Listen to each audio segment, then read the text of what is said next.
All right. So how many people have tried mite washes yet? How many people have bees?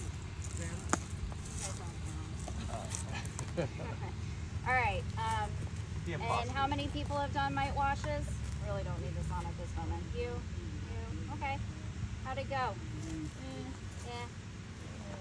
I'm still kind of new at this too, so you know I've done that. Did it last year and the start of this year. So I'm still a little clumsy though with it, but kind of stuff. Your regular equipment. We started making our own. Bill actually has lots of nice fun stuff that he did over there. You'll probably get a packet if they do it again this year from the Honeybee Health Coalition. That also gives you some equipment for making your own mite wash stuff out of mason jars and the whatever mesh it's called. Number 8 hardware cloth. There you go, that one. We use that one, but we tried to do it the hard way. There's a lot easier ways. So you'll see what Bill has set up over there, or you can go online and do the little varroa mite check. This nice little cap actually has, I guess the top of that line in there is about a half a cup of bees. I like to be a little more precise wherever the end of the thread is. I like to be a little more precise, and I actually have a half cup. So I just scoop my bees with a little half cup and throw them in here. Why do we do mite checks? Because mites kill our bees. Why do they kill the bees? And infect them like diseases. Viruses. Yep, viruses. What do they feed on? The little fat bodies. So they actually weaken the bees and also weaken their immune systems and also introduce the various viruses. So farm-wing virus is a really big one. So if you start seeing that in your hive, like even just like one little deform-wing virus, it's probably a good idea to start checking mites. Honeybee Health Coalition has a really good mite treatment decision tool on when to use what types of mite treatments are out there. But they also have videos and other stuff on mite washes and other varroa information. So bees go through a population cycle. When do you think their population starts increasing? Springtime. When do you think they're at their peak? Spring going into summer. When do you think they start decreasing in population? 2 weeks ago. Yes, not 2 weeks ago. Kind of starting going into the dearth. And then when are they dormant? December. Around what time around here? Christmas. New November, Year. Christmas. I don't think they ever really go truly sleep or dormant down here because we're a little warmer than up north. So our bees still may have a little bit of brood in there, but there might be cold times where they cluster. So with Honeybee Health Coalition, they do recommend checking your hives depending on where you are and depending on where the varroa life cycle also has its peaks and rises, which kind of goes with the peaks, the population increase and decrease. It doesn't go up and down at the same time, but it kind of, the population increase of the bees, then you'll start just a little bit afterwards seeing that increase in varroa population. What time of year does it usually increase? Well, just kind of look at when your bees start increasing. So around then? So probably springtime. There's a lot of different commercial beekeepers, and as you continue, will have a lot of different ways that they will treat their bees, or different, like you'll hear beekeepers treating in the spring, treating in the late summer, maybe in the fall, and then obviously we've all probably heard of the Christmas time OA treatments. So, you know, you can never, well, you can treat your bees too much, and unnecessarily, but that's what varroa mite checks are for. You're going to see what your treatment threshold is, or see if you're at that treatment threshold, and then you're also going to make sure your treatments are working. So this will help you manage that population. Last year, I had a hive that I just couldn't get mites down, you know, low enough past below that treatment threshold, and I had to treat multiple times on this hive. I got all 4 of my hives through the winter last year, and I ended up treating a lot for them. There's different different methods for treatment, and again, that decision tool can be very helpful. But now we're here to demonstrate how to do a mite wash. So what kind of bees do you think we want to focus on? Where are the mice kind of located on the bees? What kind of bees? Yes, our nurse bees. Randy Oliver has done a little bit, and also I heard a very good podcast called 2 Bees in a Pod.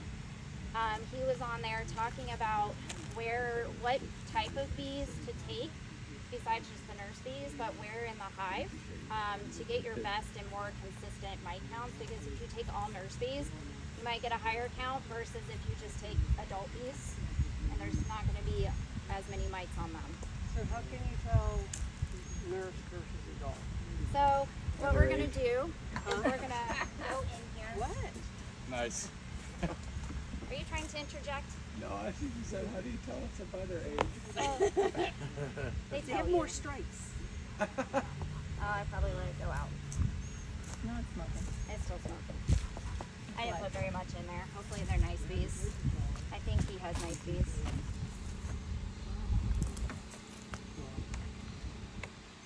But he has nicely found his queen already for us, but we're going to pretend we have to find her.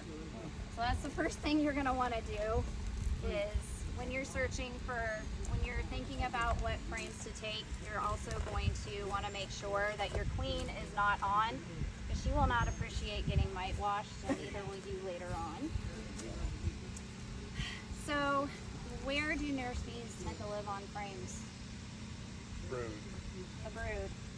So kind of some of the things I've listened to said that your best frames are going to be actually the honey pollen frames that are actually near the brood frames, because you might get a higher mite count when it's just on brood frames. But at this point, I don't really know why that matters. Probably not really, because if you have a high mite count, then you're going to want to treat anyway. And if you have a low mite count and you're taking from those brood frames, then that's probably a good indication that you have a actual low mite count. So, but we'll pretend we're smoking them. There's a little smoke here. I see smoke. I see smoke. They don't care. So I have that. I have my Varroa mite check right here. I use isopropyl alcohol. I use about 70% and over. You can also use a little bit of detergent in your soapy water. Works well too. They've done some testing in either or. Alcohol is more expensive. Well, that's just what I use. We'll get there eventually. Also, windshield washer fluid. I think it has to be above 40% alcohol in that windshield washer fluid to use that. So those are different options that you can use. The windshield washer fluid obviously is going to get more and be a lot cheaper. But I recycle my alcohol. I strain out the mites. I use a tea strainer. I do wash and reuse it too. It's really gross, but that's okay. I love my bees. All right, so we're going to look over here. I also have a bucket because we're going to have to shake our bees into our bucket. So I have my mite wash, my measuring cup, which is a half cup. A half cup is about 300 bees. Give or take 350, nice level half cup. And we'll talk about the numbers after we do the demonstration.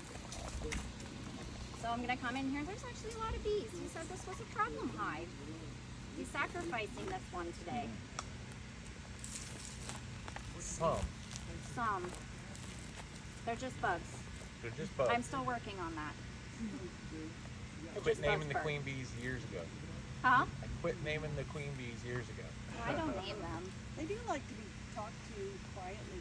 I talk to them quietly. Talk to them quietly. And then my daughter drives by. Oh, God. So That's not good when you're in a hive. I know. I had to teach them. I don't know if they respond to sound, but vibration, yeah. yes, my husband likes to drop the frames, and we team up when we do our stuff. Obviously, Nothing on it. not a good frame to use. So we're just gonna put that down to the side. You'll have to excuse me, I do get nervous, so. Public speaking, I'm working on that. Doing good. Have all my stuff. I would never look at. We're not the public. We're not They're public. beekeepers, they're not public. What's that? They're beekeepers, they're not public. That's right. Hi, girls. So I like to talk to the bees too. They're so cute when they come up and they're all looking at you. I know, I love it. It makes it hard to kill the bees, We're but going for a ride. my first year, we did not do mite washes. We lost our bees even though we used strips that summer. We had a hive that just had no more bees in it, and we're like, oh, okay, cool. Now, do the mites wreck the honey? You should probably know that, but I don't. No, not really. So if you kill off the You don't hive, have bees to make honey. Yes, but if you don't have bees, they don't wreck the honey like small hive beetles and wax moths, but they can make your hive very weak. Obviously, not another good one. Let's see if he's got some in here. But as I'm going along, and I do find a hive with or a frame that has good brood, I'm probably going to take a little bit of capped brood, maybe with a little bit of open, different stages of larva will probably be fine. But you're always going to be looking for your queen. You can isolate her. Bill's already isolated her down below. So you're just going to take a look. Looks like there's some food on that frame. So I'm not going to go with that one.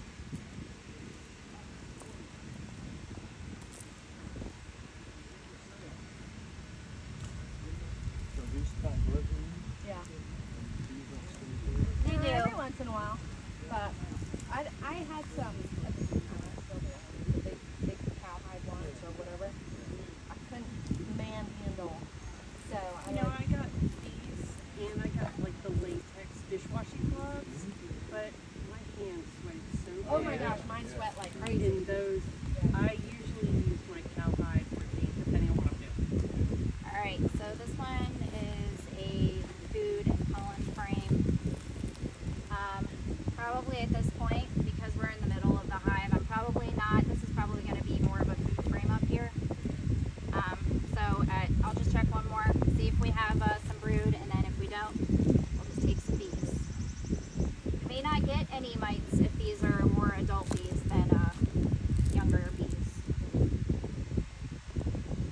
Okay, what do you do in the instance that you have single beaks with a medium on top and you have too many food frames? Like they've just packed in the pallet. Honey down. Oh, Take them out. yeah. Yeah, and replace just the put in a frames. blank one and let them build it out. Yes, ma'am. Okay. Alright, I'm gonna make the bees mad. I'm just gonna take this. There's no eggs, There's no larvae. brood? There's no brood up here. You've probably been downstairs for a while. Yeah. Mine was actually up in the stupid medium and not down bottom, and they were packing the bottom full of pollen. That was fun. I had one of my queens get up in one of my supers. Right. And Alright, here's a little bit of brood. There's some open larvae and stuff on here. So obviously I'm gonna look for the queen. So I'll probably go ahead and take this frame. So there are some bees up here, and a lot of them do look a little younger. They're a little fuzzier. So I'm making sure we do not have our queen on this frame. So very important. Again, make sure your queen does not end up in the alcohol. So what you're going to end up doing, there looks like there could probably be a half of a cup here. Something you can do, a little dish thing. This is just a container that I had that I was using, so this is just what I use. You're going to take this and you're going to shake it in there. And that's what you're going to use. You can give the adult bees some time to fly away. Some of your younger ones aren't going to fly away because they're younger, and so that way you'll know you're getting more younger bees if you give them just a few minutes to kind of make their way out. So now that I have my bees, I'm going to get my cup ready. Again, they say this is about a half a cup, somewhere in there, but I like to make sure my measurements are good. I'm going to give them a nice little tap. I'm just gonna scoop up about a half a cup of bees, throw them in the alcohol, and there you go. You got your bees. So now you got your bees in here. You're gonna shake for about 1 minute. There's different methods that people have used. They've used where they'll shake for a minute. They'll take the mites and they'll drain out all of their soapy water. I wouldn't do it with the alcohol. Drain out all their soapy water onto a paper towel or something and strain it so that the bees aren't on with the mites. And then they'll put more of their detergent, water, or whatever in here and shake for another minute. But we can just shake. Someone wants to time a minute or two. I remember you saying that more than a minute yielded better Yes, ma'am. results. Who's timing? 1 Mississippi, 2 Mississippi. I read 2 minutes, but I heard I got it. So I'm just gonna let them sit. So at least now they're dead. So we're gonna get these guys glued back up while those guys are sitting, and then we'll go over there so we can all do mite washes together. Because Bill has some bees that he has nicely killed for us, so that you don't have to. Yep. I'll put my hat back together first.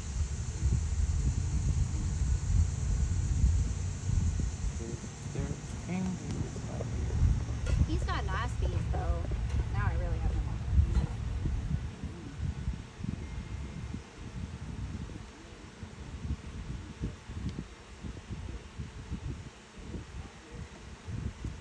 But Bill has it down to a science, so he was telling all of us what he does, and he makes his job real easy.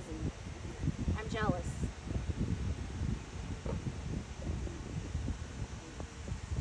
Alright, so you can kind of see the bees that are still in there are probably less of your flyers. Alright.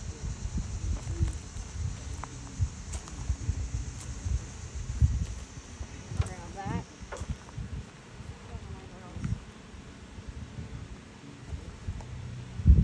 This is when I use my smoke, so I squish less bees. But, alright. It's been a minute. Alright. Alright, so we got that for later. We're gonna go over here and take our bees back over here. So they're left